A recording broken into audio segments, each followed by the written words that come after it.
우울해 보여 직장인 상사가 개지랄하고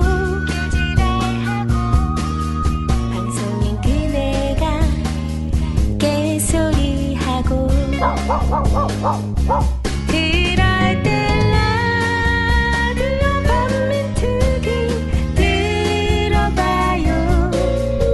조조조조조조 빵빵야 개념찬 그녀들 진선분과 함께 우울한 기분은 날려버려. 슈 족같은 세상 바꾸는 그날 진입하지 새끼들 꽈배기 만들어 라디오 반민특위 진선분과 함께 소맥 한잔해요. 라디오 반민특위 진선분과 함께 소맥 한잔해요.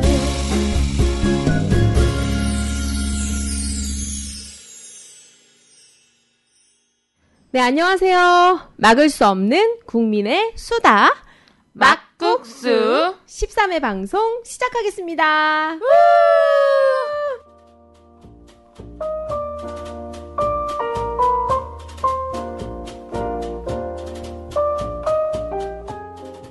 네, 안녕하세요. 반전 있는 맑은 여자 영입니다. 예, 안녕하세요. 민주주의자 분입니다. 분 안녕. 안녕하세요. 네. 네, 리뷰 소개 먼저 드리도록 하겠습니다. 오늘 이번 주에 리뷰가 많은데요. 개성공단 사업자 이임동님의 선곡 이등병의 편지를 듣고 근데 광석이는 왜 이렇게 일찍 죽었대니? 하고 공동경비구역에서 얘기를 하잖아요. 그래서 그 공동경비구역 JSA 그 영화의 한 장면이 생각난다며 올려주신 분이 계시고요. 예, 광석이 오빠는 죽었지만 우리 이광석님이 또 있으니까 그분으로 달리시길 바라고요. 예, 대체로 라디오 반민특위 들으면 울컥하고 분이 차오르는데 오늘은 더더욱 심했습니다. 분하고 화날수록 챙겨 들으며 공부하려 합니다. 라디오 반민특위 멋져요 라고 얘기를 해주셨고요. 아무래도 그 6.25를 알아요. 그 내용을 보면서 얘기를 해준 게 아닌가 이런 생각을 하고요. 6.25를 기억하면서 진짜 이런 방송을 들으며 기억하는 게 진정한 산 공부가 아닌가 이렇게 생각을 합니다. 네, 그네 언니가 말하는 6.25는 이런 방송의 내용과는 전혀 다르겠지만 그렇죠. 네. 그리고 I'm Sorry 드라마에 대한 또 아주 격렬한 반응들이 많았는데요. 라반특 드라마 만드시는 성우와 연기자 여러분께 박수 보냅니다. 버스 안이 아니라 좀 아쉽지만 운동하면서 크게 박수 보냅니다. 겨우 차비를 받고 수고하시면서 10번 이상 자기 연기를 확인하시는 열정 고맙고 고맙네요. 님들 좀 짱입니다. 이렇게 보내주셨는데요. 네, 강주희 기자, 라반일보 기자죠. 이 기자분이 분님만큼 찰지게 욕을 잘하더라. 이런 얘기도 많이 올려주셨는데요. 네, 감사합니다. 접니다. 네. 네. 수고해주시는 성우분들께 다시 한번 감사드리고요. 12회 2부에 있는 낙장 불입의 증거, 엔딩곡과 제목, 가수 이름 알려달라는 문의가 많았어요. 그래서 이제 이 곡의 제목은 경문을 작곡하신 거성이죠, 거성 윤민석 선배님께서 노무현 대통령 탄핵을 보면서 경로해서 만드신 노래입니다. 너흰 아니야 라는 곡이고요. 너무 듣고 싶어 하시는 분들이 많아가지고 저희가 윤민석 씨의 창작곡이라 무단 배포를 할 수 없어서 꼭 듣고 싶으신 분은 라디오 반민특위 카페에 오셔서 자유 게시판이나 짧은 수다방에 신청해 주시면 메일로 음원을 보내드리도록 하겠습니다.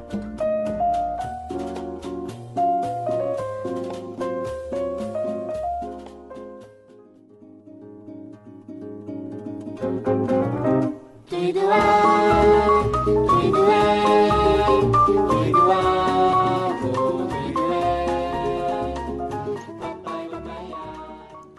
네, 라디오 반민특위 카페 광고 드릴게요. 네, 우리의 또 자랑입니다. 역사탐방. 7월 달에 역사탐방은 저희가 또 1박 2일로 가요. 날씨도 좋고, 물가도 있고, 역사적인 의미도 깊은 그곳으로, 바로 지리산으로 갑니다. 그래서 7월 13, 14일이고요. 지리산 둘레길도 걷고, 역사적인 어떤 장소도 많이 보고요. 뭐 야유회도 하고, 정말 알찬 프로그램 준비했으니까 빨리 카페에 신청해 주세요. 네, 우리 라디오 반민특위 카페 해모수님이 번개를 치셨어요. 7월 5일 7시 30분에 을지로 입구역 왈츠호프라는 곳에서 번개를 치셨는데요. 이 번개가 뭐냐면 홈플러스 아시죠, 여러분? 홈플러스 노동조합에서 힘겨운 싸움을 하고 있어서 이분들의 후원 주점을 하고 있거든요. 예, 그래서 요즘에 또 이런 후원 주점이 좀 약간 뜸했는데 가서 시원한 맥주도 하시고 네. 우리 동지들에게 힘을 팍팍 주시기 바랍니다. 예, 그리고 7월 20일인데요. 7월 21일 토요일입니다. 예, 토요일은 너무너무 더워서 우리가 몸보심도 하고 마음보심도 하자. 그래서 수락산 계곡으로 라디오 반민특위 야유회를 가요. 그래서 이날은 아이들을 많이 데리고 오세요. 그래서 저희가 100일장도 할 거거든요. 그래서 선물도 있습니다. 100일장 시제는 제가 막국수 듣는 분들에게만 살짝 공개하자면 역사란 무엇인가. 정말 예상치 못했던 주제죠? 뭐 그러네요. 라디오 반민특위 뭐 이런 거. 네, 정말 예상을 뒤엎는 이런 시제 나올 거니까 많은 참여 부탁드립니다. 네, 부탁드려요.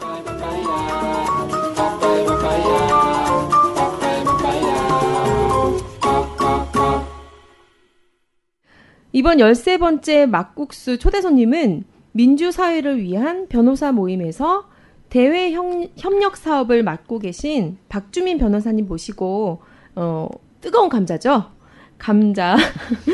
감자밖에 생각이 안 나네. 국정원 대선 개입 문제에 대해서 이야기 나눠보도록 하겠습니다. 네, 반갑습니다. 네, 안녕하십니까. 아, 우리 변호사님 너무 바쁘세요. 그래서 어제 새벽 4시까지 일을 하시고 오늘 또 아침에 또 일찍 나와주셨는데요.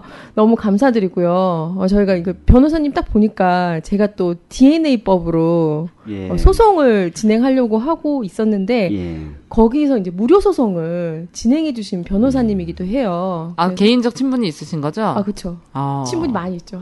제가 도움을 받는. 근데 DNA법이 뭔지 잘 모르실 것 같아요. 그래서 간단히 그냥 그것도 되게 억울하거든요. 제가 예. 자범인데 어쨌든. 네. 일단 그 법 이름이 상당히 깁니다. DNA 신원 확인 정보의 이용 및 보호에 관한 법률이라고 해가지고요.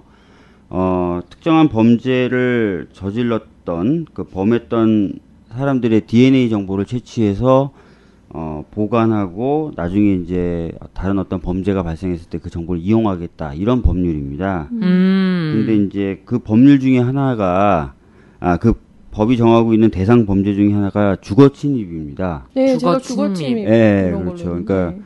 뭐 주거 침입을 한 사람들도 이제 DNA 채취 대상이 되는 겁니다. 네.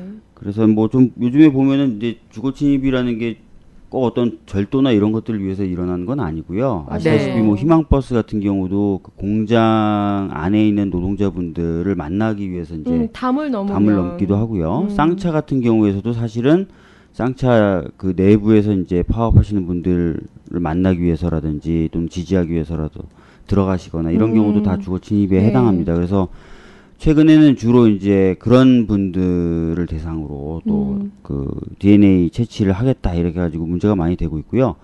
7월 12일입니다. 7월 12일 날 이 사건이 이 법률이 위헌적인 것이 아닌가를 놓고 헌법재판소에서 공개 변론이 있습니다. 저도 참여하고요. 공개 변론에. 그렇구나. 일반인도 뭐 가서 볼 수 있는 건가요? 예, 일반인 분들도 오셔서 보실 수 있습니다. 7월 12일. 이거 예. 진짜 그러니까 예전에는 집시법 아니면 뭐 국가보안법 이런 걸로 주로 처벌을 했다면 요즘에는 벌금이라든가 주거 침입, 네.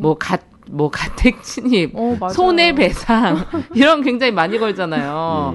예. 정말 치졸한 행태예요. 어떻게 보면 예전에는 그래도 뭐 집시법이라든가 이런 국가보안법이라든가 이런 걸로 이제 잡혀가면 어느 정도 양심수 대우를 해주고 네. 이렇게 했었는데 지금은 이런 사람들에게 진짜로 극악한 어떤 범죄자들에게 하는 수법을 쓰는 DNA를 채취하고 아니, 그래서 진짜 저는 되게 모멸감을 느꼈어요. 전화하자마자 성폭력 이런 게 일어나서 이제 주거 침입을 한 사람들이 주로 성폭력을 많이 하니까 네.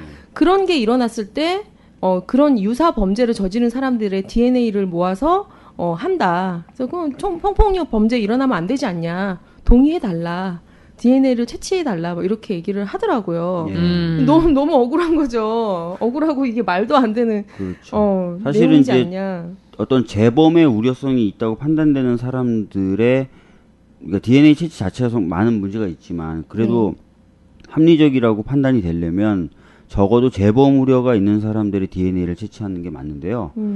아까 말씀드렸던 그 법 자체가 재범의 우려성을 고려하지 않고 채취할 수가 있습니다. 특정 범죄를 범했다고 하면은 그렇기 때문에 이제 그 광범위하게 채취가 될 수가 있고 그로 인해서 많은 사람들의 기본권을 침해할 수도 있는 거라서 그런 측면에서 위헌성이 있다 이렇게 좀 저희들이 주장을 하고 있습니다. 그러니까 거기에 정점에 우리 영님이 서 있는 건가요? 이 사건의 정점에? 맞아요. 국가보안법이랑 같이 이렇게 기소가 됐는데도 저는 국가보안법 무죄를 받았어요. 근데 이게 유죄가 돼가지고 DNA법 채취를 받고 완전히 아니 가택 침입한 것도 아니잖아요. 학교에서 대학교 때 행사에서 그런 거죠. 했는데 근데 그 행사 저도 갔었거든요. 그럼 저도 가택 침입에 해당돼야 되는 거 아닌가요? 지금 발언 지금 잘못하셨는데.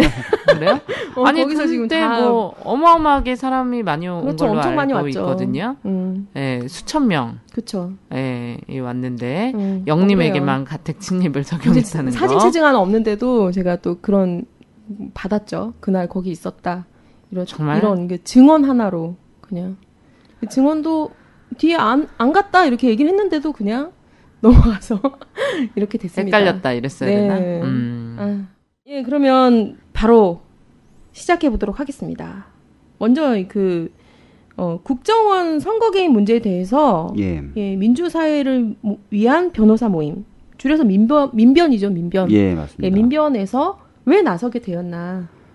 사실 민변 등 많은 시민단체들이 국정원의 대선 개입 사건이 문제가 많다고 생각을 해왔었죠. 그리고 근데 이제 그 실체나 이런 것들이 제대로 이제 잘 드러나지가 않고 또 정치적인 사안으로 자꾸 흘러가서 사실은 저희들이 이걸 어떤 식으로 대응을 해야 될지 고민을 많이 하고 있는 상황에서 오늘의 유머 사이트를 운영하시는 분이 직접 좀 찾아오셨습니다. 찾아오셔서 자신의 사이트에 이제 국정원 직원들이 이제 자신의 사이트에서 활동을 했고 그 결과 자신이 사이트의 운영에 상당한 어려움을 겪었었고 덧붙여서 자신이 보기에는 이게 이제 분명하게 어떤 선거 개입의 의도를 가지고 국정원 직원들이 그 사이트에서 활동을 했던 건데 왠지 경찰 수사는 그런 쪽으로 안 가고 있는 것 같다. 검사도 안 하고. 경찰 수사가 종결되기 전에 저희들 찾아왔어요. 그래서 저희들한테 위임을 하신 거죠. 이 사이트에 있는 데이터를 분석을 하고 문제가 있다고 생각하면 고소나 고발을 해달라라고 얘기를 하셨습니다. 그래서 저희들이 그 1,440만 건의 그 데이터를 40만 건, 40건도 아니고 40만 건. 1,440만 건이죠. 데이터를 전부 받아서 2달 동안 분석을 했습니다. 2달 동안 분석을 해서 이런저런 문제가 있다라는 걸 밝혀냈고 그 다음에 그걸 가지고 이제 그 오늘의 유머 사이트 운영자분께서 위임하신 대로 검찰에다가 이러저러한 혐의로 즉 공직선거법 위반 혐의와 국가정보원법 위반 그다음에 사이트 운영을 저해했다는 이유로 업무방해 이런 혐의로 원세훈 전 국정원장 및 그 밑에 있는 그 부하 직원들을 고소 고발을 했습니다. 이제 일단 그렇게 되니까 이제 민변으로서는 그 사실관계라든지 전모를 어느 정도 알게 된 거고 그래서 이제 그 이후에 이제 여러 가지 활동들을 보다 더 적극적으로 할 수 있게 되었던 것입니다. 예. 네, 그렇군요. 아니 무슨 일베 그 사이트 운영하시는 분은 뭐 10억을 받고 팔았다 이런 소문도 떠돌리시던데 우리 오늘의 유머 운영자님 이런 고통을 겪고 있었을 줄이야. 예, 오늘의 유머 사이트 운영자분은 제가 항상 말씀드리는 거지만 이 자리를 빌어서 한 번 더 감사의 말씀을 드리는데요. 그분이 상당히 이 국정원을 고소고발하는 데 있어서 용기를 많이 내신 거죠. 물론 본인의 이익을 위해서 하신 부분도 있지만 일반인으로서는 사실 상상하기가 어렵죠. 그쵸. 국정원을 상대로 문제 제기를 한다는 건. 얼마나 심적 고통이 크셨으면. 엄청나게 큰 용기를 내신 거고 그 덕분에 사실 많은 전모가 밝혀졌습니다. 특히 이제 다른 사이트들 같은 경우에는 자신이 썼던 글을 삭제하고 탈퇴를 해버리면 그 글을 찾기가 어렵습니다. 그래서 아시다시피 그 국정원 직원 김모 씨가 그 자신의 그 오피스텔에 감금됐는지 셀프 감금인지 뭐 나중에 밝혀져야 되겠지만 이틀 동안 잠금이죠. 국정원요. 있으면서 뭘 했겠습니까? 다 삭제하고 탈퇴를 지우고. 한 거죠. 그 무렵에 보시면 국정원 오늘의 유머도 그렇고요. 국정원 직원들이 사용했으리라고 의심되는 아이디들이 집단적으로 자신이 썼던 글을 삭제하고 탈퇴하는 모습을 보여줍니다. 네, 다른 100%네 100%. 다른 사이트도 그렇습니다. 다른 사이트들도 다 그런 거의 동시간대에 쫙 빠져나가거든요. SNS도 마찬가지고.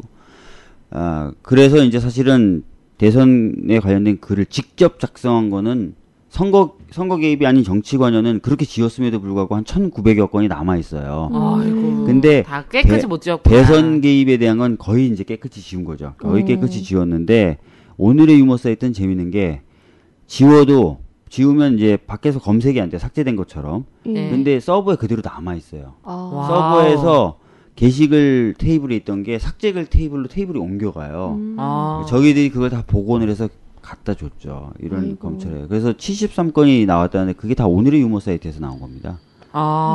직접 게시글을 한 건 73건이다. 그런데 나머지는 삭제돼서 못 찾았다.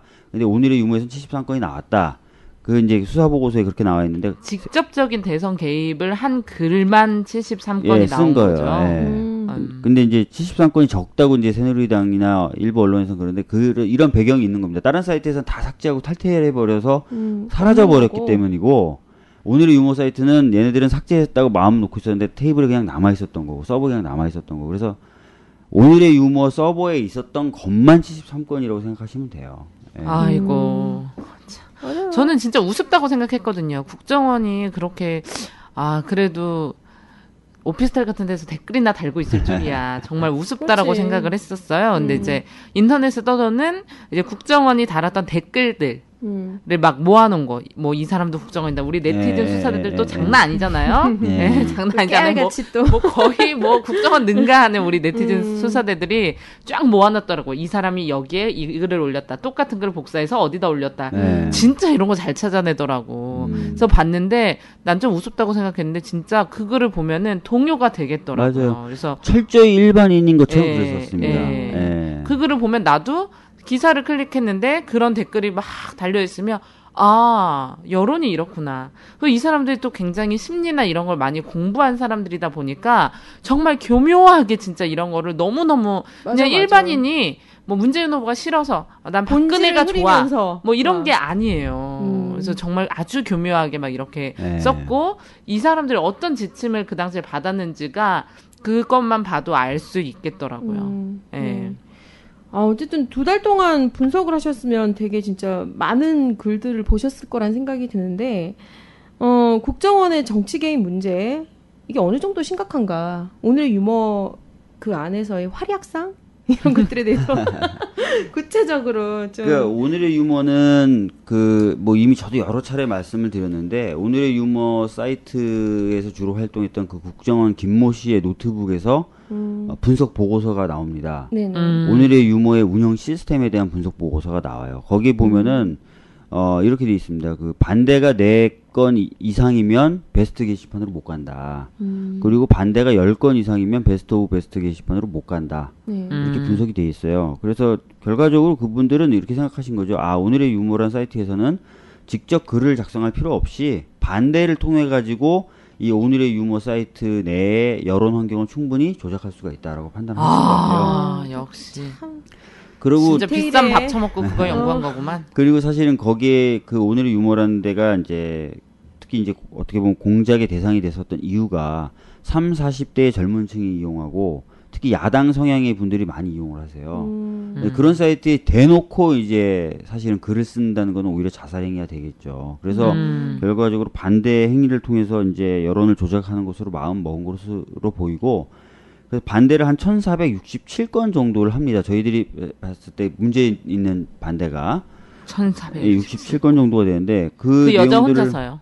아니죠. 국정원 저희가 봤을 땐 최소한 4명 이상이 같이 활동을 했습니다. 4명 이상이 활동을 했고. 그렇지. 언제나 메이트로 활동을 하니까 정권들은. 그래서 보면은 그 반대했던 글들을 보면은 국정원은 나중에 이제 여기 오늘의 유머가 문제가 되니까 정상적인 업무 활동이다라고 얘기를 했어요. 네. 보도 자료로 자기네들이 공식적으로 발표했죠. 아, 정상적인 네, 업무 활동으로 활동이다. 그렇게 얘기하면서 그 도대체 업무가 뭐야? 북한과 관련된 위협을 차단하겠다. 북한에 대한 위협을 차단. 위협을 차단하는 그런 정상적인 업무다라고 이제 얘기했는데 그분들이 반대했던 글들을 쭉 보면은 북한과 관련된 건 단 3건밖에 없어요. 나머지는 다 박근혜 후보에게 불리한 거, 다른 대선 후보에게 유리한 거에다가 반대를 답니다. 예, 그거 뭐 보면 대부분이 이제 박근혜 후보의 역사 인식 논란, 뭐 아니면 그 당시 이제 새누리당 공보특보였던 정준길이라는 검사 출신 변호사가 금태섭 변호사를 협박했던 거, 이런 글들, 또 박근혜 캠프에서의 말실수했던 거, 뭐 인디밴드를 이군이라고 칭해서 논란이 있었다거나 이런 것들에 대해서 집단적으로 반대를 해요. 그럼 이거는 정말 선거에 개입한 그렇죠. 글이네요. 네. 예. 그래서 정상적인 업무 활동이다, 뭐 북한의 위협에 대응했다라는 말이 전혀 안 된다는 말이 전혀 맞지 않다는 걸 알 수 있고요. 아니 박근혜 대통령이 말실수한 게 뭐가 북한 위협한다는 거지? 자기를 위협하겠지. 그 내용 중에도 보면 좀 황당한, 진짜 더 황당한 게시물들은 뭐 아주 간단한 게시물들이 있는데, 뭐 문재인 후보가 TV 화면 잘 받는다 이런 게시물에도 다 달려들어서 반대를 해요. 북한을 위협하고. 네. 그러니까 이 인터넷이 발전해서 일반인들의 어떤 여론의 어떤 그 민주화를 얻었었는데 또 여기 또 이 거대 권력과 국정원 새끼들까지 쳐 들어와가지고 또 물을 흐리는. 아 저는 사실 어제 네. 저 댓글 잘 안 다는데 이제 댓글 저도 하나 달았거든요. 우리 박근혜 후보님의 그 중국어 연설을 보고. 또. 뭐 저는 여기서 살다 온 우리 말씀 잘 하시나요? 네, 전 너무 사실 요즘 바쁘거든요. 네. 그래서 뭐 TV 볼 수 있으면 박근혜가 뭐 어디 중국어 연설을 했는지 그런 것도 잘 몰랐는데 네이버 뭐 이런 데 들어가니까 내인연에서 또 엄청 빨아주고 있더라고요. 막 공주님이 중국어 하셨다며 영어에 이어서 어떡하냐며 막 미쳐버리겠다며 막 이런 막 있어요 글이. 그래가지고 제가 그걸 들었습니다. 동영상으로 봤는데 제가 중국어 잘하잖아요. 그쵸. 심지어 저의 중국어를 아주 잘하는 12년 동안 중국에서 산 저의 이제 학생과 함께 들었죠. 전 중국에서 5년을 살다 왔으니까. 들었는데 너무 진짜 얼굴이 빨개질 정도로 중국어를 못하는 거예요. 어느 정도였냐면 정말 우리나라 사람들이 옛날에 팝송 영어 몰라가지고 한글로 팝송 써가지고 예, 그렇게 하는 중국어거든요. 그게. 예. 그래서 학생은 제 학생 심지어 박근혜가 누군지도 제대로 모르는 그 정도의 무지함을 가지고 있는, 해외에서만 살았기 때문에. 근데 듣더니 선생님 저 사람 왜 저래요? 저건 아니죠. 청와대 가서 강연을 하더라고요. 네. 정말 최고의 엘리트들이 있는, 근데 청와대 애들도 거의 영어를 다 알아듣거든요. 거기 가서 영어나 한국어 연설을 해도 돼요. 그래서 사실 이렇게 보시면 돼요. 후진타오나 아니면 오바마 대통령이 우리나라에 와서 한국 여러분 안녕하십니까 이렇게 얘기하는 거예요. 영어로 써가지고 얼마나 진짜 좀 찐따 같지 않습니까? 그거를 왜 한 나라의 대통령이 거기 가서 하고 있냐는 거. 예를 들면 이 추임새가 있어요. 저희가 구체적으로 사실 설명을 해야 되니까 이 왜 일본 사람들이 하는 추임새가 있거든요. 아노 아시죠? 일본 사람들 말하면서 그걸 많이 해요. 우리도 뭐 그래가지고 뭐 이렇게 하듯이 하는 게 이제 중국에서 네이거라는 말이 있어요. 중간에 네이거 뭐 이렇게 생각이 안 날 때인데 그거는 이제 추임새이기 때문에 자연스럽게 하게 되잖아요. 근데 박근혜 대통령이 그걸 쓰셨나 봐요, 원고에. 그래서 그걸 아주 성조를 다 지켜서 네이거 이렇게 말씀하시더라고요. 그래서 그걸 보면서 진짜 저 얼마나 많은 사람들이 진짜. 붙어서 이 중국어의 사성을 다 표시해줬을 거 아닙니까? 그대로 띄엄띄엄 원래 이제 뭐 연음을 하다 보면 이 성조 바뀌고 이런데 아주 띄엄띄엄 이렇게 막 계속 읽으시는데 얼굴이 화끈거려서 제가 좀 댓글 달았죠. 너무 민망해서. 한두 개가 아니죠. 너무 부끄러워요. 부끄러워 지금 나라꼴이 이 모양인데 가서 저 이제 그러고 있는 중국 것도 못 갈 너무 것 같아요. 부끄러워. 네. 황당한 댓글들. 아까 말씀하신 그런 것도 있고. 예, 뭐 안철수하고 문재인 두 후보가 그 단일화 합의하는 거 보니까 불안하기도 하지만 두 후보에게 일정 정도 신뢰감이 든다. 이런 게시물에 대해서도 막 반대를 하고요.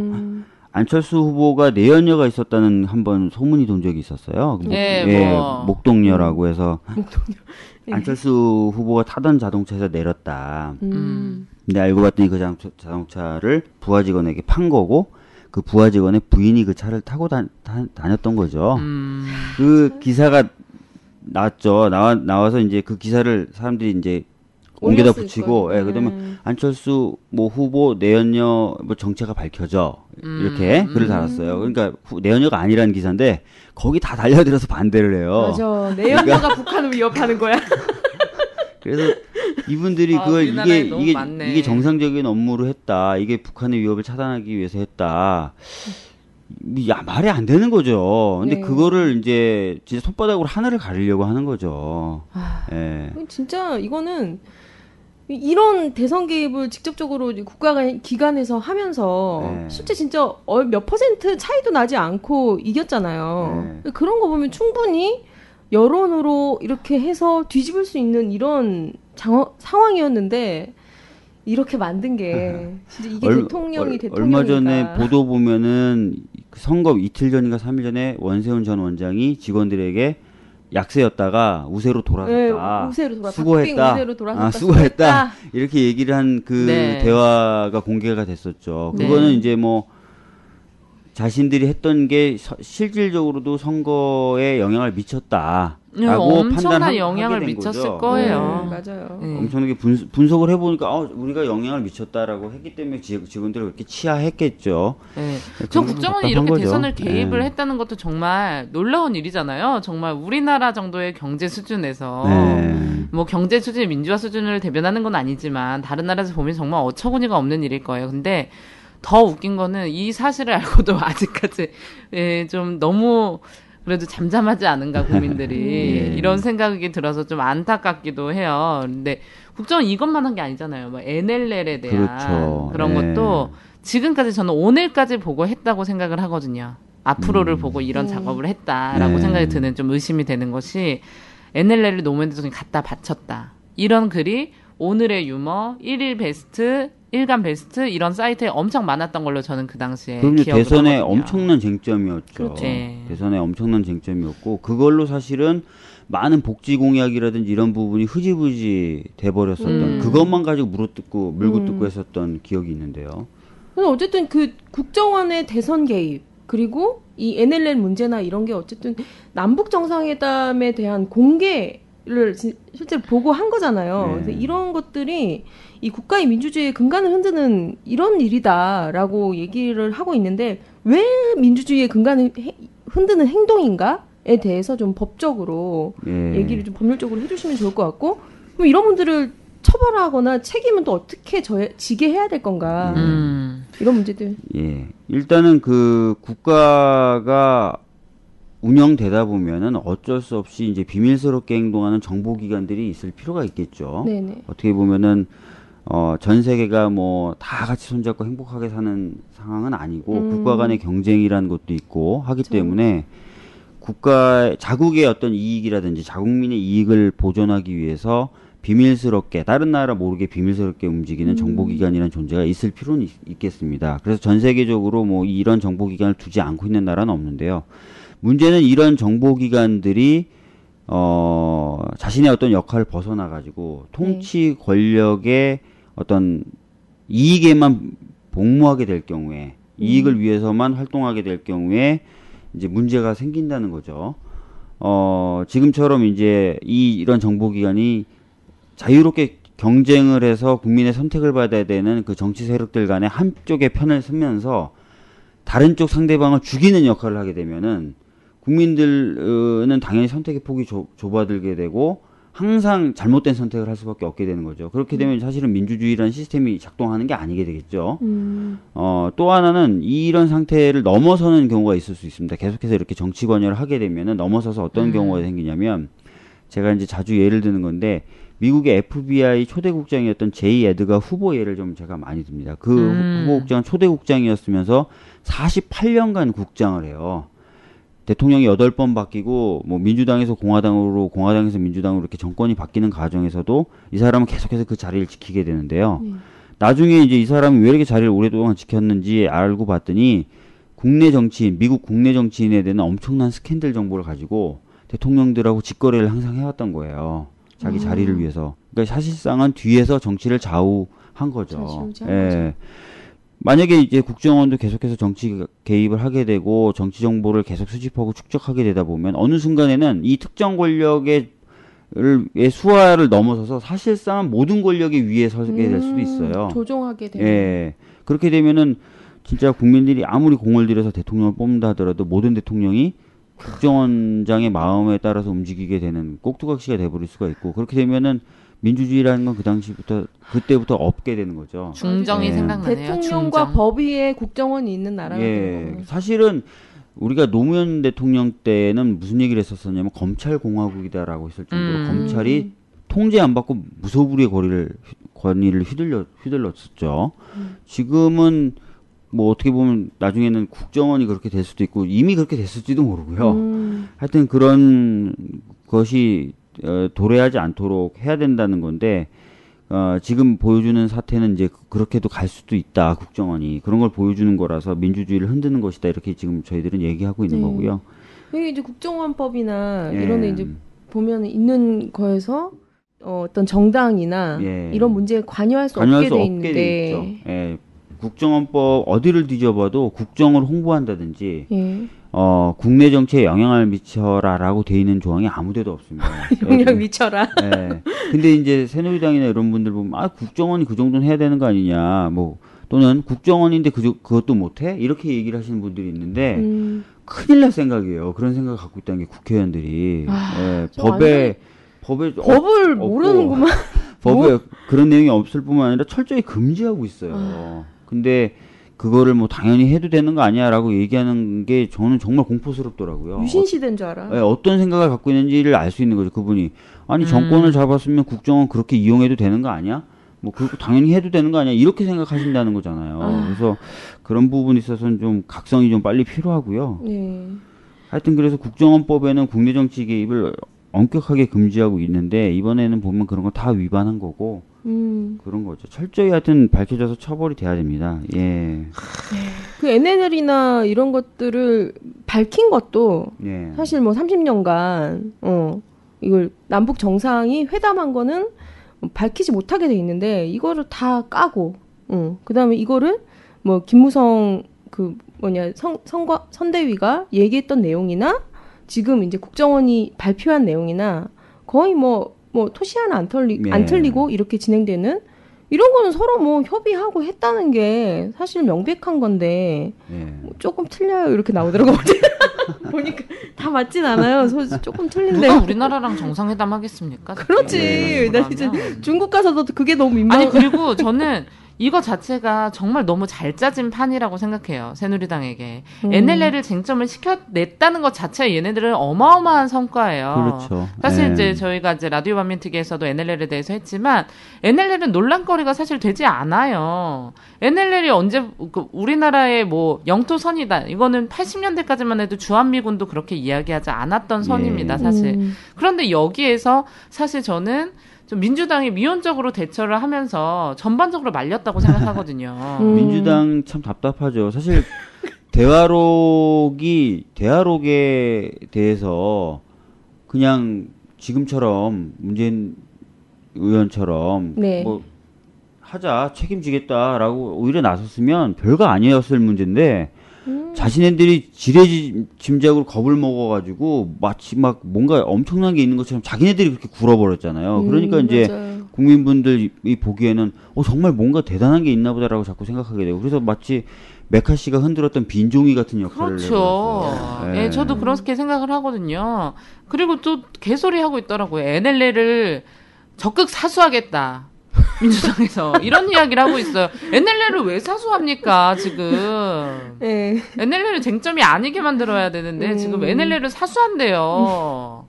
NLL 사수하면 어떻게 되겠어요? 전쟁 나는 거죠. 맞아요. 사실 노무현 대통령이 뭐 했다라고 한 발언로 NLL을 평화수역으로 차차 합의해 나가겠다. 사실 이게 맞는 거잖아요. 그게 맞는 말 아니냐? 까봐라. 이렇게 나가야 되는데 그런 말을 했을 리가 없다. NLL의 우경도 우리 사수하게 이 지랄하고 있으니까 완전 개말린 거지 지금 NLL에. 그러니까 그렇죠. 민주당을 보면은 정말 답답한 게 레드 컴플렉스, 역 레드 컴플렉스라고 하나요? 자기 스스로 조심하는, 자기 스스로 자꾸 재단을 사전에 미리 재단을 해버리는 그게 너무 많아요. 그러니까 예를 들어서 뭐 하여튼 뭐 종북 논란이나 이런 거 터지면 대처하는 거를 보면 너무 답답할 정도로 차라리 적극적으로 뭐가 더 국민의 행복에 이바지하고 뭐가 더 우리나라를 발전시킬 수 있는지 한번 까놓고 얘기해보자. 이런 네. 태도를, 과감한 태도를 좀 가져야 되는데 그 하여튼 제가 요즘에 답답한 게 언론들도 이 NLL에 관련된 보도를 하면은 여야 간에 논란이 있다. 이런 식으로만 네, 보도를 그쵸. 해요. 본질은 쏙 빼놓고. 네, 차라리 그래서 저는 저한테 전화 오는 기자들한테는 뭐라고 얘기하냐면 지금쯤이면 새누리당 국회의원들 찾아가서 네가 봤다고 했다는 그 포기 문건 정확히 지적하라라고 해야 된다, 언론들은. 그거를 안 하는 순간 언론의 역할 포기하는 거다. 맞아요. 무슨 마치 뭐 논란이 있다. 포기라는 논란이 있다. 이 얘기만 자꾸 보도를 하면 이건 사실상은 한쪽 편을 들어주는 거거든요. 맞습니다. 근데 심지어는 뭐 그런 노무현 문제가 대통령을 있죠. 네. 굉장히 존경하는 폭넓은 진보 세력들조차도 이렇게 생각하게 되는 거죠. 계속해서 우리 노무현 대통령이 그랬을 리가 없어. 그렇게 말해도 되는 거예요, 사실. 평화수용을 하자고 해도 되는 그렇죠. 문제인데. 뭐 더 이런 나가서는 걱정들. 더 나가서는 말씀하신 대로 이제 진짜 한번 얘기를 해보자. 이렇게 이번 계기로 이렇게 얘기를 해야 되고 맞아요. 뭐가 더 평화에 이바지하는지 얘기해보자. 라고 얘기를 하는 게 맞죠, 사실은. 근데 걱정이에요. 지금 새누리당이나 국정원이 저런 식으로 나와버려서 과연 북한과의 대화가 가능할지. 사실은 국정원의 주된 역할이 해외 정보 및 북한에 대한 정보와 북한과의 라인 역할을 해야 되는데 스스로 이걸 포기했거든요. 그래서 저는 이런 생각을 합니다. 지금 저희가 국정원 개혁하자라고 얘기를 하는데 스스로 그 빌미를 줬어요. 왜냐하면 가장 중요한 역할을 앞으로 안 하겠다고 자기 스스로 선언을 해버린 거거든요. 그 이상 어떻게 국정원을 놔둬요. 자기가 스스로 이제 일 안 하겠다고 하는데 중요한 부분에 있어서. 아, 그럼 해체해야겠네. 그럼 해체할 수밖에 없어요. 이제 저는 사실 안타까워요. 이제 해체할 수밖에 없습니다. 지금 이 상황에서는. 본인들이 안 하겠다고 하는데 어떻게 해요. 세금 주면서 일 안 한다고 하는 애들을 계속 키워주고 유지시킬 수는 없잖아요. 그렇죠. 예, 이름만 바꾸는 게 아니라 완전히 다 바꿔야죠. 이렇게 되면. 국정원이나 새누리당은 정말 국민을 되게 우습게 보고 심지어는 뭐 민주당이나 진보 세력들 굉장히 전 벌레만도 못하게 본다고 생각해요. 그러니까 이런 식으로 할 수 있지 않나. 네, 그리고 네. 요즘엔 엄청나잖아요. 나가면 거리에 금요일날 나갔을 때 이쪽 저쪽 양쪽에서 모두 다 집회를 하는 거예요. 그것이 지옥이죠. What the hell? 근데 한 세네 군데서 하는 거예요. 우리는 이제 그 모여있는 곳은 한 곳인데 세네 군데서 막 광화문이 아주 그냥 들썩들썩하게 네. 그렇게 하는데 그걸 보면서 저는 또 반대편으로 진짜 몰렸구나. 진짜 몰려있다. 수세에 몰렸구나. 예, 정말 저는 제가 15년 이상 이제 집회를 나갔잖아요. 그러면서 그렇게 주변에 어떤 그런 집회가 많은 건 진짜 처음 이명박 봤어요. 정권 때도 이 정도는 아니었어요. 네. 뭐 살수차 들이대고 뭐 이렇긴 했지만 솔직히 어버이연합 분들이나 이런 분들 많이 봤지만 요즘에는 온갖 집회에 다 나와 계시잖아요. 이게 대단히 총체적 위기감이고 거기다 이제 대학생들까지 동원해서 우린 딱 보면 알지. 우린 또 선수니까 동원됐는지 안 됐는지. 근데 되게 어찌 보면 무시무시한 거죠. 이게 어떻게 엎어지냐에 따라서 위기감이 기회가 될 수도 있는 거고 또 진짜 다시 뒤집히면 진짜 네. 리턴 유신. 와, 우리가 그렇게 얘기했던 그러니까 쇠고기 같은 경우에는 국민 건강에 연결돼서 중대한 사안이긴 하지만 정권 차원에서 상당히 말랑말랑한 이슈죠. 그렇죠. 그 문제만 근데 이 처리하면 되는 거니까. 국정원 대선 개입은 바로 정권의 생명하고 연결이 돼 있어요. 왜냐하면 선거의 정당성을 둘러싼 거기 때문에. 네. 그래서 아마 초기부터 여러 가지 대응 방법을 고민하고 있으리라고 생각을 하고요. 국민의 어떤 여론이 더 안 나빠지게 하기 위해서 여러 가지 어떤 방법을 생각하고 있을 것 같습니다. 근데 사실은 국민의 여론이 더 안 나빠지려면 지금 이 단계에선 제가 생각하기에 책임 있는 발언이 나와야 되겠죠. 저런 식으로 하기보다는 뭐 사과를 한다든지 국정을 개혁하겠다고 한다든지 진상 규명을 확실히 하겠다라든지 이런 식으로 좀 나와야 되는데 좀 그런 측면에서 봤을 때 대응하는 방식이나 이런 게 지금까지 보면 너무 미온적이고 잘못된 거 아닌가. 오히려 자꾸 덮으려고만 하는 거 아닌가. 그래서 NL을 어떻게 보면 했는데 오히려 또 어떻게 한 번 더 잘못한 거 아닌가. 자살 꼴른 거 아닌가 이런 생각이 들어요. 예. 네. 분명히 진실은 한순간에 열리잖아요. 네. 예, 한순간에 열리는데 이제 박근혜 정부는 그래서 저는 더 위험하다라고 생각을 하고 진상규명이 된다면 너무나 많은 사람이 분명한 책임을 져야 된다고 생각을 해요. 대선 날 다들 기억이 나실 거예요. 문재인 후보랑 박근혜 대통령이랑 토론, TV 토론 하자마자 가장 쟁점이 3차 토론 쟁점이 국정원 그 감금녀의 인권 문제였잖아요. 네. 예, 우리 문재인 후보 문재인 책임져라. 후보는 변호사로서 이렇게 되게 얘기했죠. 요목조목 이야기를 하시는데 그거 아시죠? 원래 똑똑한 사람이랑 무식한 사람이랑 싸우면 무식한 사람이 이길 수밖에 없는 거. 아줌마들 못 당하거든요. 계속 어떤 얘기를 하는지 듣지 않아요. 여성의 인권 어떻게 책임질 거냐며. 계속 끝까지 그 얘기만 하시다가 끝났는데 그리고 나서 몇 시간도 안 돼서 국정원 사건이 이제 어떤 책임이 없다. 이런 식의 속보가 온갖 매체에 쏟아져 나왔죠. 그랬죠. 속보로. 그렇죠. 그러면 그 언론가, 그걸 발표한 경찰가, 모든 사람 다 책임이 있는 거잖아요. 그래서 그렇죠. 진짜 철저하게 책임져야 네. 되고 이게 되려면 이제 우리 변호사님 분들도 굉장히 노력을 많이 해주시겠지만 사실 저희 같은 사람들은 막 뭘 해야 되는지 잘 모르잖아요. 그래서 굉장히 이제 뭐 법적인 절차나 이런 걸 많이 하고 계시겠지만 아무래도 여론이 가장 중요한 거 중요합니다. 아니겠어요? 사실은 새누리당이 자꾸 자살골을 넣잖아요. 근데 자살골을 축구해보는 사람들은 아는데요. 긴장하고 당황하면은 수비수들이 자살골 넣게 됩니다. 편안할 때 자살골 넣지 않아요. 그렇다면은 그 새누리당이 왜 긴장을 하고 있느냐? 그거는 국민의 여론의 향배가 자신들이 보기에 상당히 강하게 작용하고 있는 거예요. 그래서 저는 이렇게 국민분들이 나와주시고 또는 여기저기서 말씀 많이 해주시고 하는 게 상당히 중요하고 네, 계속해서 관심을 가져주셔야 돼요. 맞아요. 네, 그러면 조만간 또 하나 자살골 늘 겁니다. 제가 보기에는 가만히 있을 분들이 아니에요. 제가 보기에 맞아요. 자살골도 지금도 넣게 뭔가 되고. 굉장히 열심히 하고 있어요. 네, 예, 그렇죠. 국정원분들 요즘 되게 바쁘시다 그러던데 네. 얼마나 바쁘시겠죠. 바쁘시겠습니까? 자기 밥줄이 끊기냐 마느냐 이런 문제인데. 네, 댓글도 지워야 되고 또 전 지금 이 시간에도 댓글은 계속 달고 있을 거라고 생각해요. 물론일 겁니다. 그래서 예. 그 어쨌든 요즘에 일파만파 시국 선언도 하고 네. 이런 얘기 들었는데 어떤 얼마 전에 집회 나갔다가 어떤 선생님 한 분을 만났는데 그 선생님이 말씀하시더라고요. 고등학생이 시국 선언을 해서 그걸 보러 나왔다 이렇게 얘기하시는데 고등학생이 90명이 모여서 네. 시국 선언을 같이 했는데 이런 경우는 자기가 쭉 고등학교 애들을 가르치고 뭔가 이렇게 한 이유로 이렇게 많은 사람들이 처음이다. 한 번 나와서 그렇게 한 거는 진짜 역사적인 일이다 이렇게 얘기를 하시면서 대단히 이제 지금의 전국에 대한 중요성 그리고 그렇게 달아올라 있다는 것에 대해서 얘기를 하시는데 그렇죠. 뭐 대학은 뭐 이미 뭐 예. 서울대, 카이스트, 그리고 이대, 진짜 뭐. 가면은 되게 눈물 나는 게 저는 이거 심지어는 김대중 대통령, 노무현 대통령 서거하셨을 때도 막 그런 글들을 올리잖아요. 잘 죽었다 막 이러면서 막 이러는데 진짜 막 하지 말라고 이러면서 막 눈물을 막 뚝뚝 흘리더라고요. 또 오세요? 그러게.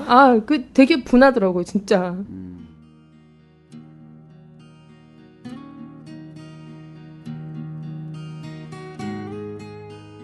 제가 왜 또 울먹거리냐면 지난 금요일에 진선미 의원님께서 노무현 전 대통령님과 김대중 대통령에 대한 그런 악담을 담은 트위터 이런 거를 발표를 해주셨어요. 그때 그만해라, 이야기하지 마라 이렇게 얘기하면서 우시는 분들 너무 많으시더라고요.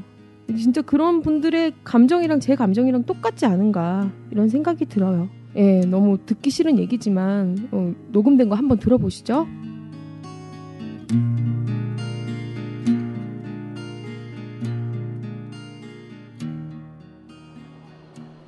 국정원법에는 명백하게 정치 활동을 할 수 없도록 명문의 규정이 있습니다. 어느 당에 유리한 내용을 절대로 개입해서는 안 된다고 명시되어 있습니다. 수년의 징역형이 언급되어 있습니다. 그런데 이분들이 대북 심리전의 일환으로 했다는 그 댓글을 제가 여러분께 읽어드리겠습니다. 아시죠? 국정원은 대통령 직속기관입니다. 대통령님이야말로 그들의 가장 최고의 수장이죠. 10년 동안 그 수장의 자리에 있었던 김대중 대통령과 노무현 대통령에 대한 그들의 무례함 톡톡히 느껴보시기 바랍니다. 2009년 2월 3일입니다. 노무현은 자살한 거지 전임 대통령으로서의 영웅적인 행위를 한 게 아니거든요. 대한민국의 마지막 복지는 자살이다. 노무현이가 저 세상에 와서 보니 죄송합니다. 아주 큰 죄가 많았군요. 살아있을 때 잘하지. 왜 거기 가서 죽어서 후회하나. 자빨 여러분 있을 때 잘하세요. 김대중 전 대통령이 국정원 직원을 글을 쓴 당시에는 생존해 계셨습니다. 하지만 많이 아프셨죠. 노무현 대통령이 먼저 갔을 때 너무나 고통스러워하셨습니다. 2009년 6월 14일입니다. 거동이 불편해지기 전에 보내드려야 하는데 김대중의 주국은 북한이다. 그런데 그분들이 유일하게 칭송을 오글거릴 만큼 칭송을 한 분들이 있습니다. 누굴까요? 맞습니다. 이명박 대통령의 일정에 대한 댓글 보내드리겠습니다. 세종시와 4대강 관련해서 당시 대통령과의 대화가 방송된 이후에 국정원 직원들은 국민들이 주는 월급을 받으며 업무의 일환으로 스스로 그렇게 주장했습니다. 업무의 일환으로 업무 시간에 이런 글을 달았습니다. 이명박 대통령 만세, 한편의 감동적인 영화, 금세기 최고의 대통령 존경합니다. 이명박 대통령 사랑합니다. 2009년 11월 28일에 단 댓글입니다. 김인욱 전 영부인에게 대해서도 한식 세계화에 관련해서 댓글 달았습니다. 아시죠? 감사원에서 부실이라고 판명난 거. 미국인을 매료시킨 한국의 파전과 나눠먹는 정문화. 뉴욕타임스의 김 여사는 음식 외교에 새 경력을 쌓기 시작했다. 사상 최대 G20 차기대회 유치 이끈 배려의 음식 외교. 콩 한 쪽도 나눠 먹는 우리 음식 문화 전도사. 이게 그들이 대북 심리전으로 탄 댓글입니다. 이게 대북 심리전입니까, 여러분? 그런 댓글도 확인이 됐죠, 실제로. 네, 2009년도부터 활동을 한 걸로 나타났죠. 그래서 그쵸. 그때 그런 글들을 많이 다른 걸로 나타났고, 예, 최근에 보면은 그 촛불 집회 저도 나가 보면은 2008년도 무렵처럼 진짜 뭐 다양한 분들이 나와 계세요. 네. 나이 드신 분들부터 시작해서 뭐 여고생, 여중생들, 여중생은 못 가봤고 여고생들까지도 다양한 분들이 나와 계시고. 그렇게 좀 많은 국민분들이 공감을 하시고 계신 것 같아요. 근데 왜냐면 2008년도 촛불 집회 같은 경우에는 우리가 수입하지 말라는데 네가 우리들 말을 안 듣고 수입을 해? 국민 말을 안 들어? 이런 어떤 분노였다면 지금은 그걸 넘어서서 야, 너희가 나를 속이기까지 했냐? 이런 느낌이잖아요. 말을 안 듣는 거 정도가 아니라 나를 속였네. 내 돈 갖고 나를 속여 막 이런 거죠. 이런 지금. 느낌이기 때문에 더 그 분노가 좀 더 직접적인 것 같아요. 어떤 기업도 아니고 예. 회사도 아니고. 예. 복잡한 얘기가 필요 없이 그 사실만 좀 알면 다 분노를 하실 수밖에 없기 때문에. 또 하나는 전 공포인 것 같아요. 맞아요. 네, 사실 굉장히 대선에 지고 나서 뭐 이명박 정권을 살아가면서 굉장히 우리 마음속에 어떤 작은 어떤 패배의식이 누구나 조금씩은 네. 있었거든요, 사실. 그런데 박근혜 대통령까지 당선이 되고 이러면서 굉장히 그 패배의식이 굉장히 상실감으로까지 많이 갔어요, 사실은. 네. 그랬는데 이 국정원 선거를 보면서 분한 마음도 들지만 이제는 정말 우리가 되게 힘들게 쌓아왔던 민주주의가 무너질 수 있겠다는 공포감이 이 40대, 30대한테까지 엄청 뿌리 있게 예, 주는 것 같더라고요. 그러니까 고등학생한테 그 체류탄 쏘고 체루 액이죠. 체루 명확하게 액. 얘기해주세요. 체류 액, 우린 액을 쏘고 조선일보가 아니니까요. 네네. 체류 액을 쏘고 이걸 보면서 어떤 70대 노인 한 분 아니, 나오셔가지고 그런 얘기를 하더라고. 4.19가 다시 돌아왔다. 김주열 열사가 그 당시에 이제 체류탄을 눈에 박히고 이렇게 돌아가셨잖아요. 그런 걸 보면서 이 고등학생이 진짜 정면에 체류액을 맞는다는 게 이 98년도부터 저는 체류액을 본 적이 없어요. 진짜 웬만한 집회에서 근데 뭐 저는 그날 제가 집회를 안 나갔거든요. 그래서 트위터에서 봤는데 인도에서 고등학생이 체류액을 맞았다 아니, 이렇게 써 있어서 나는 가투를 한 것도 아니야. 나는 그래서 인도를 지나가겠다고 파키스탄 하는데 옆에 인도에서 시위가 나가지고 고등학생 체류액이 맞았다. 이게 기사인 줄 알았어요. 우리나라 인도에서 고등학생이 체류액을 맞았다는 생각은 하지를 못했던 거죠. 그러니까 터키가 막 집회 중이고 요즘 이러니까. 얼마 전에 오버랩이 됐었죠. 터키 집회에서 한 여성의 얼굴을 향해서 체류액을 발사하는 사진하고 이번에 우리나라에서 그 고등학생 얼굴에 체류액을 쏘는 장면하고 어떤 분들은 두 개를 같이 이렇게 올려서 비교를 하시는 분들이 계시더라고요. 그러니까 좀 답답하긴 한데 하여튼 어떤 식으로든 새누리당 쪽이나 이쪽에서는 이거를 물타기를 하든 누르든 하려고 많이 생각을 하고 있을 겁니다, 지금. 예. 요즘에는 그래서 가족 시국 선언 이런 것도 유행하더라고요. 네. 저희 라디오 반민특위 카페도 했어요. 그래서 그래요? 카페 메인에 들어오시면 이제 카페가 저희랑 뭐 이제 예를 들면 예전엔 낙곰수 팬카페라든가 이런 데 이제 온라인 진보 방송 카페들과 뭐 이제 노무현 대통령 카페라든가 이런 데 다 연계해서 좀 회원수 많은 그런 카페들끼리 연계해가지고 공동 시국 선언을 했습니다. 그래서 제가 말하는 가족 시국 선언은 그 자기 아파트나 그 집에 우리 가족은 시국 선언합니다. 이거를 가족들과 토론해서 시국 선언을 발표해가지고 좋다. 거기다 내는 거죠. 그래서 실제로 그 사진이 있더라고요. 박근혜 정권이 저 대한민국의 민주주의의 수준을 최고로 올려주네요. 아주 그냥 가가호호 토론과 정말. 이명박이 요목조목 그냥 아주 여러 가지 문제로 박사를 만들어주더니 총체적인 이런 또 거의 변호사 수준의 이런 걸로 만들어주고 있지 않나. 근데 좀 답답한 거는 예전에 2008년 쇠고기 집회 때는 그나마 이제 공중파들이나 이런 데서도 보도를 좀 하고 했었었는데 지금은 그런 공식적 언론 환경은 많이 바뀌었죠. 그래서 사실은 아시다시피 이제 뭐 국정원 이 사건에 대해서 시사 2580이 다루려고 했었지만 꼭지 전체를 드러내서 23분만 방영이 됐었다면서요. 나머지 주제로 거의 방송사고에 가까운 정도의 상황인데 그런 식으로 좀 공중파라든지 어떤 이런 공식적 매체들에서는 여전히 이 사건들을 2008년도 때보다 더 안 다루고 있는 게 사실인 것 같고요. 오히려 더 많아진 반대쪽 언론 매체들에서는 거의 논란식의 보도, 물타기식 보도가 계속되고 있어서 통상적으로 느꼈던 것보다는 국민들의 분노가 좀 빠른 속도로 더 확산된다거나 이런 느낌은 좀 맞아요. 그게 또 문제인 것 같아요. 근데 인터넷 신문사들이 많이 방송한다고 해도 인터넷 환경 자체가 지금 시스템 자체가 2008년도랑 다르기 때문에 눈에 띄지 않을 수밖에 없어요. 내년 들어가 보면 사실 뭐 민주의 소리라든가 뭐 이런 이제 진보적인 매체 중에서 더 현장을 많이 다니는 매체들 되게 많이 빠져 있어요. 그렇게 바꿨어요. 환경 자체를. 그렇죠. 뭐 이런 것들. 그래서 잘 찾아보시고 뭐 트위터 대선 이후로 트위터 많이 접으셨는데 더 활발하게 하셔야 됩니다. 사실 뭐 예전에는 PD 수첩에서 방호병 얘기를 딱 간추려서 이거다라고 얘기를 해주면서 사실 빵 터진 부분이 있죠.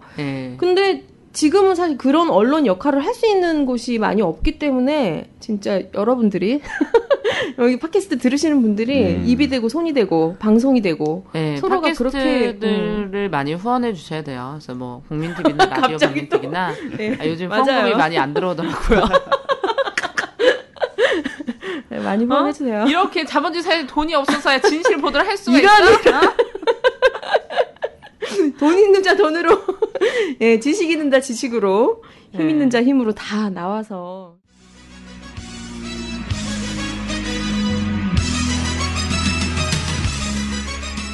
오빠야, 이번에 진짜 우리가 잘해야 된다. 꼭 이겨야 된다. 알겠지? 친구들한테도 단디 말해라. 하모, 이번에는 우리가 꼭 승리해야지. 맞다. 롯데 부산 갈매기 아싸. 그 말고 문디 자식 개념을 밥 말아먹었나.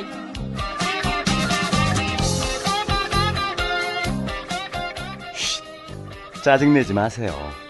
남자친구에게 라디오 반민특위를 다운받아주세요. 개념 있는 여자들의 센 수다. 라디오 반민특위. 이게 그만큼의 사안이다. 그리고 그런 방송이 없기 때문에 빵 터지진 않지만 누구나 다 얘기를 하면은 공감할 수 있는 거고 대단히 심각한 문제라는 거에 대해서 확신을 가지시고 알려내고 함께 또 만들어가고 이렇게 해야 되지 않을까 라는 생각이 들고요. 7월 6일인가요? 7월 6일 날 전체가 다 모여가지고 또 1만 이상이 모이는 이런 이제 집회를 해보자 이렇게 얘기를 하고 있더라고요. 그래서 뭐 다는 안 되시더라도 7월 6일 이런 또 집중해서는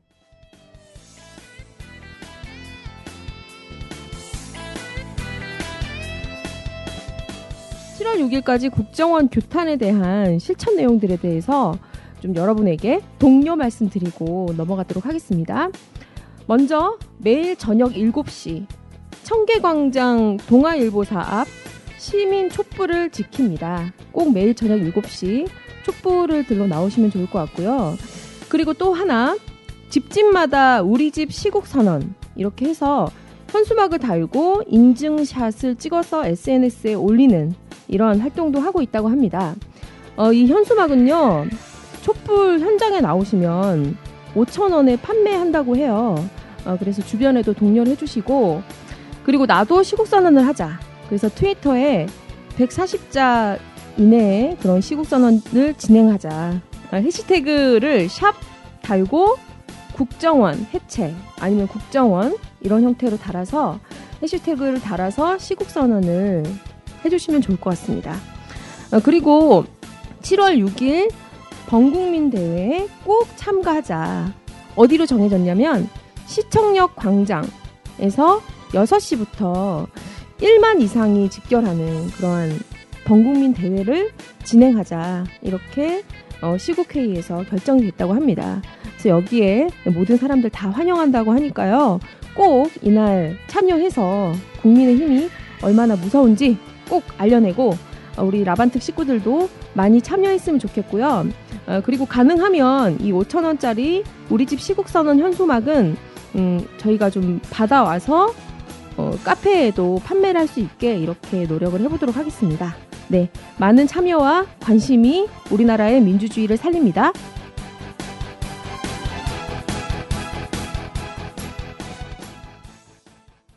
근데 그 동아면세점 앞은 정말 집회하기가 힘들더라고요. 장소가 좀 다른 장소로 내줬으면 좋겠는데 동아면세점 앞에 사유지라면서 펜스를 쳐놓고 거기다가 꼼수를 막 부리더라고. 안내소도 크게 있고 중간에 그래서 맞아요. 원래부터 유명했잖아요. 예전에는 이제 대학에서 집회 많이 하면은 평평한 데다가 막 동산 만들어 놓고 나무 지어 놓고 주변에 다 집회를 하고 있으니까 애국 시민 뭐 연대 뭐 어버이 연합 이런 데서 다 집회 신고를 내가지고 하고 있는 거죠. 돈 많이 쓰는 거야. 엄청 쓰고 있는 거야 지금. 네, 저는 그 현장을 목격했잖아요. 이번에 촛불 집회 갔을 때. 촛불 집회 갔을 때 원래 차량을 통제하잖아요, 경찰이. 근데 그 이제 통제된 차량 안에다가 이제 행사 차량들을 주차해 놓는데 그거를 절대 이제 통제를 풀어주지 않거든요, 집회 끝날 때까지. 근데 어떤 차가 들어오는지 사람들이 그 주차된 차한테 다 전화를 해서 차를 빼라고 하는 거예요. 그 광화문 그 길로 들어오겠다면 청계 그 길. 그랬는데 거기에 어버이 연합차가 들어오는 거예요. 이거는 경찰이 비호를 받으면서 집회를 하는 거 아닙니까? 이러면? 그래서 거기서 이제 막 뭐 물건도 내리고 막 이러는데, 근데 전 진짜 눈물이 날 것 같더라고요. 그 분들이 이제, 사실 전 독거노인 봉사를 되게 오랫동안 했는데, 딱 그 느낌이에요. 그러니까 할아버지들, 내리시는 할아버지들. 진짜 중간에서 이제 확성기 들고 하시는 그런 몇몇 분을 빼면은, 다 진짜, 이렇게 왜 약간 야구 모자 이렇게 헐렁하게 쓰셔가지고 등 이렇게 굽으셔가지고 약간 저는 저분들이 정말 이 무더위에 정말 여기에 이런 일로 나오게 하는 그 돈 몇 푼에 그런 걸 보면서 진짜 여기가 지옥이구나 what the hell 이러면서 또 네. 어쨌든 많이 나와서 우리의 민주주의 지켜내고 이런 비상한 시국에 비상시국답게 이렇게 민주시민분들이 일어나셔야 되지 않을까 이런 생각이 듭니다. 네. 그리고 그 민변에서 혹시 뭐 이후에 활동 계획이나 일단 민변은 이번 주 초 아직 저희도 확정은 안 됐지만 뭐 수요일 정도가 될 것 같은데요. 그때 그 변호사들 시국선언을 할 거고요. 와. 목요일 날에는 오후 2시부터 해서 국정원 사건과 관련된 공안기구 개혁 방안이라는 주제로 서울변협 교육회관 지하 강당에서 토론회를 하게 돼 있습니다. 그래서 그 토론회도 한번 보셔야 되는 게 이게 사실은 국정원 사태가 이제 어떻게든 정리가 되려면 제도 개선으로 귀결이 돼야 되는데 어떤 식으로 검찰과 경찰도 문제가 많기 때문에 그래서 개혁하고 국정원은 어떻게 바꿔야 되느냐 네. 이런 거에 대해서도 좀 알아두시면 재밌겠죠. 네. 예, 그래서 그런 자리를 좀 재밌겠다, 만들려고 재밌겠다. 하고요. 예, 그렇게 두 가지 행사가 있고 아직 뭐 저도 알고 있기로는 확정된 건 아니지만 7월 6일 날 뭔가 좀 해보려고 한다고들 그러더라고요. 네. 만약 그렇다면 민변 변호사들도 많이 참가를 하겠죠. 아우 변호사님. 아니 근데 내가 언제나 느끼는 네. 거지만 변호사님들은 항상 좀 재미없게 생기셨는데 항상 나오시면 말씀을 다 잘하죠. 아니 변호사님들이 이거 뭐냐 그 선전물도 막 만들어서 돌리셨어. 근데 너무 잘 만들었어. 민변에서 저기 만화 나옵니다. 이번 주에 만화까지. 20페이지짜리 저 만화 만들어가지고 배포할 거예요. 근데 저희가 그린 건 아니고요. 저희가 원고를 드리고 작가분을 섭외해가지고 작업한. 아 근데 너무 요목조목 잘 만드신 거예요. 그래가지고 잘 읽고 있고 또 그날 그 집회에 오셨던 분들도 많이 또 받아가서 보시고. 5,000부 정도 찍었는데요. 1시간 반 만인가 다 나갔어요. 네, 그리고 나중에는 그거 찾느라고 그거 어디 있냐고 서로 보고 싶다며 네. 또 이렇게 역시. 했어. 너무 히트 좋았어요. 쳤어요 히트. 역시 사람은 머리가 좋아요. 맞아. 뭐든지.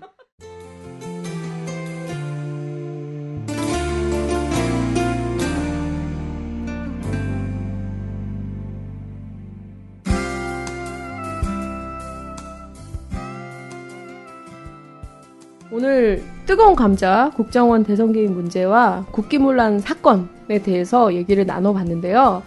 네, 우리 박주민 변호사님 예. 너무 감사드리고요. 아닙니다. 예. 끝으로 이 마지막으로 하시고 싶은 얘기나 또 노래, 선곡도 부탁드립니다. 저 하여튼 뭐 지금 많은 국민분들이 잘 하고 계신 것 같고요. 이 문제에 대해서 네. 예, 잘 하고 계신 것 같고 또 공부도 열심히 하시려고 하시는 것 같더라고요. 그래서 정말 나라의 주인이 훌륭하구나라는 생각을 요즘 많이 갖고 있고요. 네. 조금 더 관심과 노력을 기울여 주시면 좋은 결과도 나오지 않을까 이렇게 생각합니다. 예, 노래는요.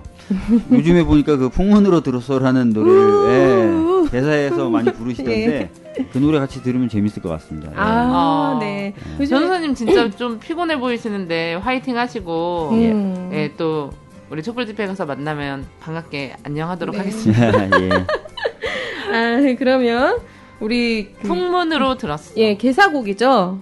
장기하의 얼굴들이죠. 예. 네. 풍문으로 들었소를 개사한 풍문으로 들었소. 국정원에 선거 개입을 했다는 얘기를 이런 가사죠. 네, 그 곡을 들으면서 마치도록 하겠습니다. 네, 감사합니다. 감사합니다. 네. 감사합니다.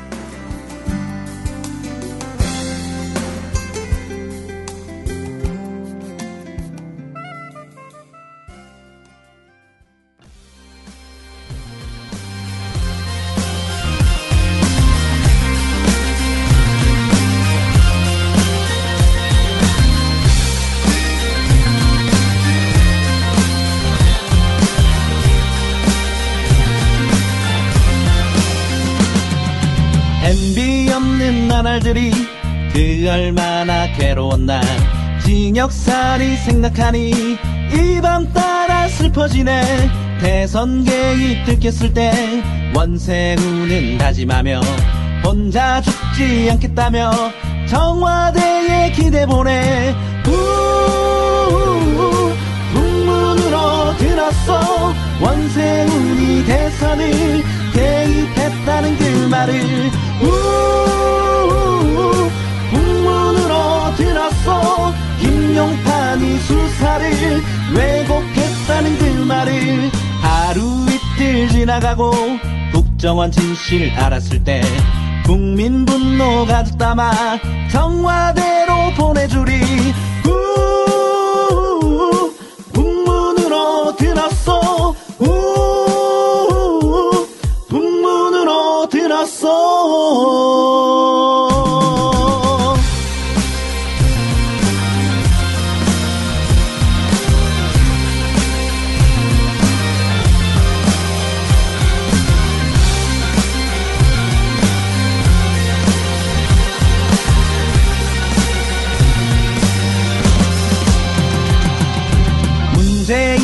생각날 때 오유 한번 검색하며 MB 찬양 그네 찬양 클릭하며 댓글 달에 댓글 다는 국정원역 국민에게 들켰을 때 박근혜는 국정원역 인권 타령 아나무이 국문으로 들었소 국문 들었소 국문 들었소